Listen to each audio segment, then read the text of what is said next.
Pernahkah Anda mendengar iklan yang berkata, kata maaf begitu mudah diucapkan sehingga orang mudah bikin salah?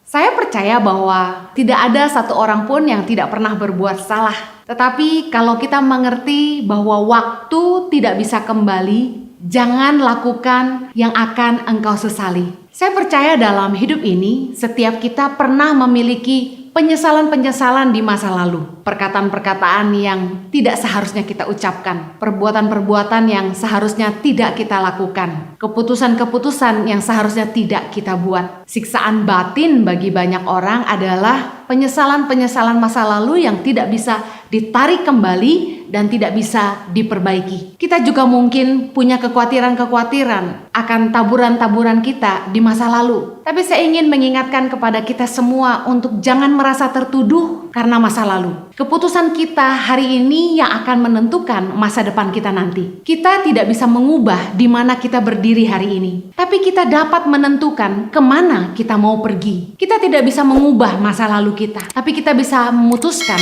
kita mau membawa hidup kita kemana hari ini. Jangan tinggal dalam kenangan masa lalu. Karena orang yang hidup di masa lalu tidak akan maju. Kesalahan kita di masa lalu hanya boleh menjadi pelajaran yang berharga. Apa yang harus kita lakukan sekarang? Anda yang mungkin masih merasa tertuduh ataupun masih jatuh bangun karena dosa di masa lalu, mari minta ampun sama Tuhan. Dan yang paling penting, ampuni diri Anda sendiri. Seperti Tuhan tidak pernah menyerah dengan kita. Jangan putus asa dan jangan menyerah pada dirimu sendiri. Ada pesan Yesus yang Yesus sampaikan beberapa kali, yaitu jangan berbuat dosa lagi. Rasul Paulus juga berkata dalam Roma 6 ayat yang ke-12, sebab itu hendaklah dosa jangan berkuasa lagi di dalam tubuhmu yang fana, supaya kamu jangan lagi menuruti keinginannya. Bagaimana kita tidak tinggal lagi di dalam dosa? Kita harus menolak keinginan dosa dalam hidup kita. Dalam Yohanes 5 ayat 14, kemudian Yesus bertemu dengan dia dalam bait Allah, lalu berkata kepadanya, engkau telah sembuh, jangan berbuat dosa lagi, supaya padamu jangan terjadi yang lebih buruk. Yesus berpesan di dalam banyak ayat untuk orang-orang yang ia sembuhkan untuk tidak berbuat dosa lagi. Bahkan kepada perempuan yang kedapatan berbuat zina, Yesus pun tidak menghakimi dia.